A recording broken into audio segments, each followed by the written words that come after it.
Hello, and welcome to another episode of Sermon Braindump. My name is Scott Dalen. I'm an ELCA pastor in Southwest Iowa, and I present these videos every week for a couple different reasons. The first of which is just to move my brain out of the mode of what I call percolation, as I kind of work in the background with the text for the week, and I move into the process of actually writing and preparing the sermon that I will preach to my congregation for the weekend. That's kind of the first reason for doing these. And the second is just to allow you, the viewer who have come across this for whatever reason, to gain some different insight into the text for the week. So that is kind of why I do these. And so let's jump right on in. This particular weekend, or Sunday, I should say, which is September 4th, 2016. We are into September, and this is the 16th Sunday after Pentecost. Our gospel lesson for this week is Luke chapter 14, verses 25 through 33. Kind of a brief little passage. It marks a shift from where we've been in Luke chapter 14. Everything up to this point had taken place in the setting of Jesus being at a meal in the leader of the Pharisees' house on the Sabbath day.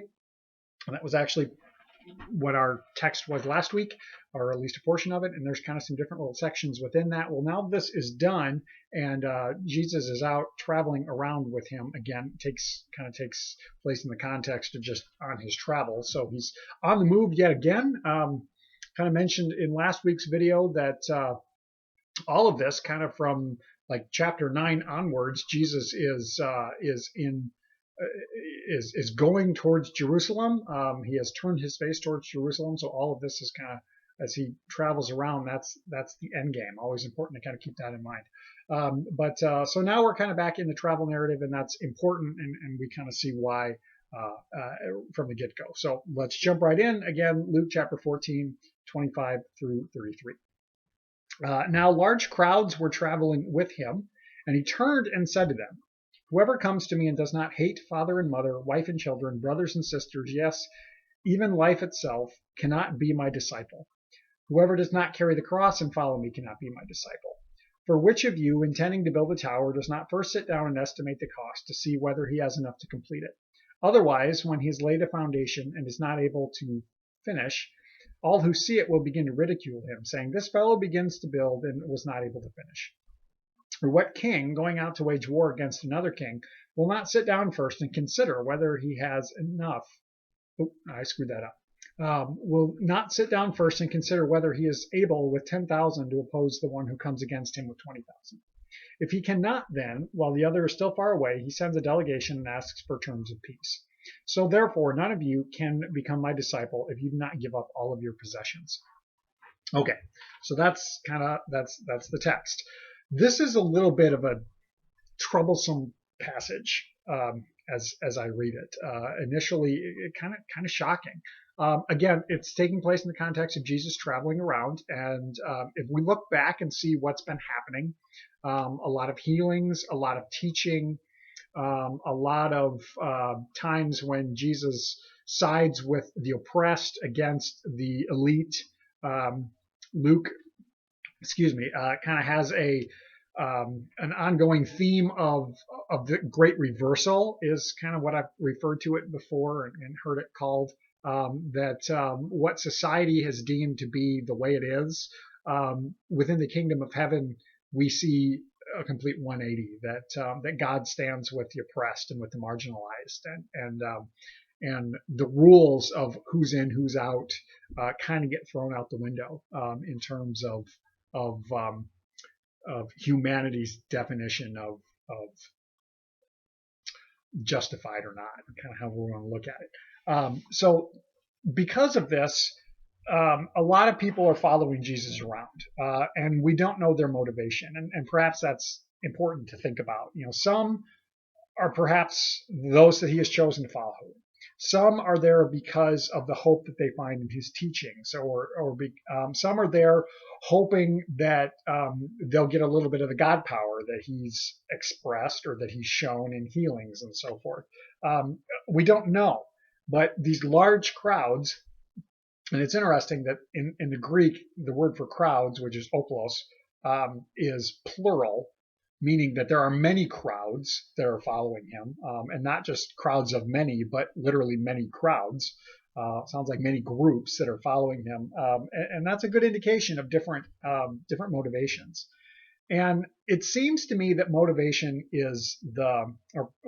or priority, maybe, and those are similar concepts, maybe is what's on display here. But we hear in this first part the really shocking thing: whoever does not hate father and mother, wife and children, brothers, sisters, friends, even life, etc., etc., etc., and cannot be my disciple.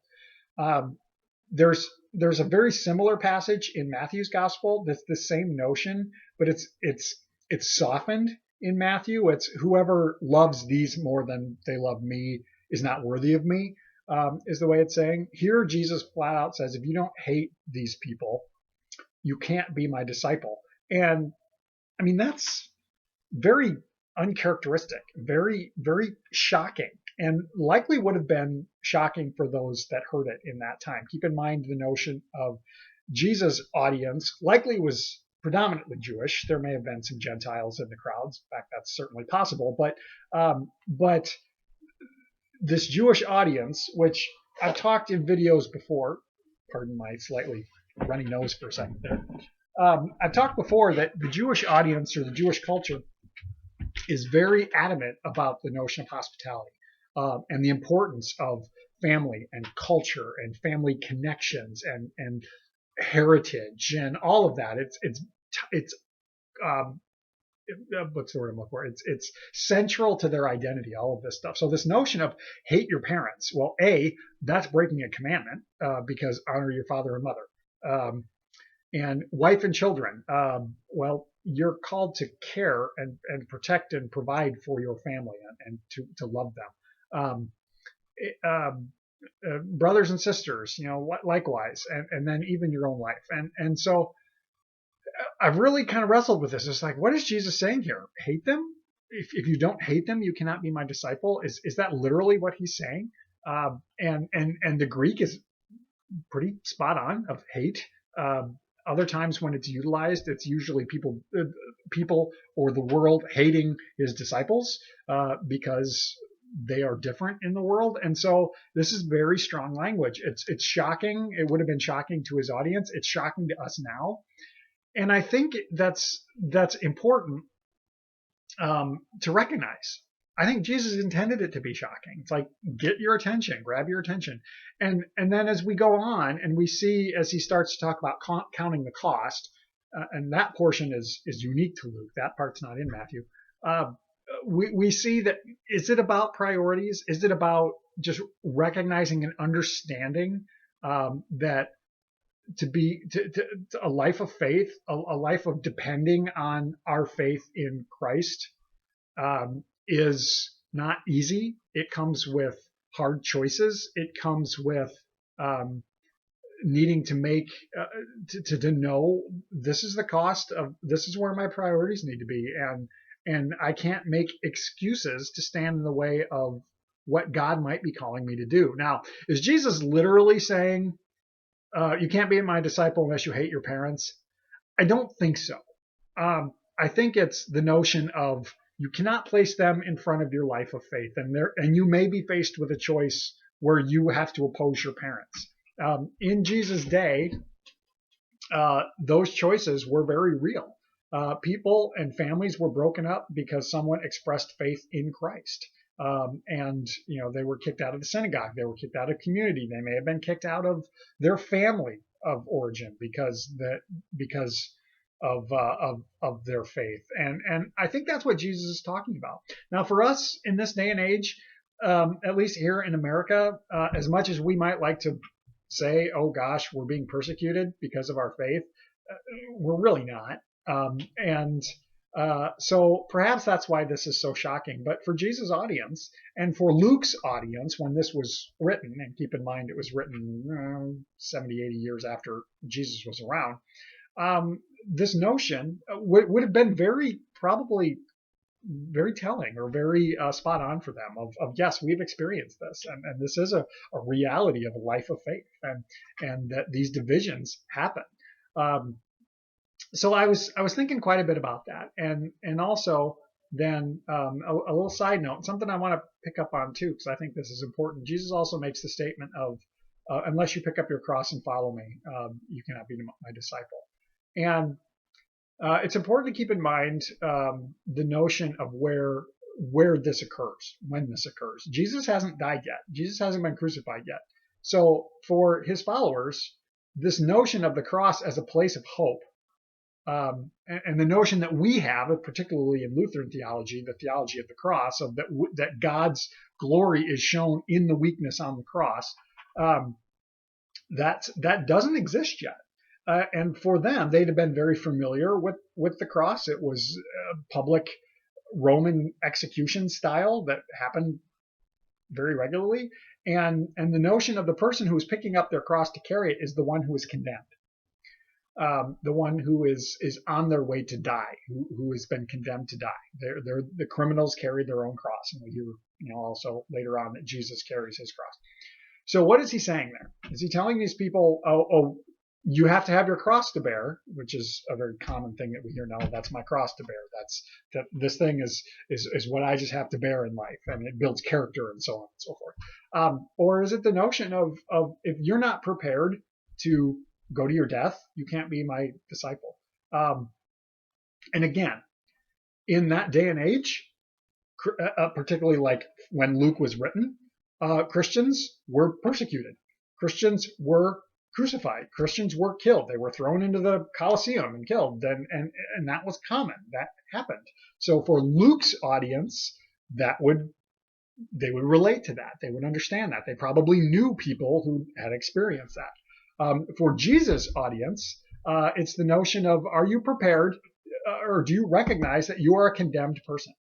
And as I've thought about this, and the direction that I think I'm going to go with the sermon, I'm not 100% made up my mind yet, but what I'm thinking about is the notion that our lives, our reality, is a flawed reality because of the presence of sin. We are condemned by the power of sin. And the wages of sin is death, and I'm hitting Romans and Paul there, but the wages of sin is death. This is why we die. This is why death has entered our reality, and this is in my head because I just had a funeral last weekend, and I'm going to have a funeral as I'm recording this tomorrow. So I'm smack dab between two funerals, and I definitely have this notion in my mind. We die. That's the way we are condemned because of the presence of sin in our reality, in our own existence, within us as individuals. And to be a disciple of Christ, to be a follower of Christ, is to acknowledge that I am condemned. I am worthy of death. I will experience death. But as a disciple of Christ, we acknowledge that and cling to the hope that we find through Christ, that God has done something about it, and that God has overcome the power of death in our lives. We still experience it, but we are invited to join in that now. And that's kind of, as I think about it, why I'm looking that direction is, again, that notion that for Jesus' audience, the cross hasn't happened yet, and his crucifixion hasn't happened yet. So what does that mean for their life now, in that moment, without the benefit of hindsight that we have now? What does that mean? And it means take your acknowledge that you are condemned, and yet cling to the hope that God has done something about that. So for us, we combine it because we cannot look at it without the benefit of hindsight, although we acknowledge what it would have meant at that time. So that's kind of the direction that I'm thinking of going with this sermon. Not quite sure how I'm going to do that yet, but that's kind of what's happening. If you have thoughts, questions, comments on this passage, troubling as it is, and it's a troubling passage, please share those down in the comment section. We'll continue the conversation that way. Otherwise, I hope you have a great week, and God bless.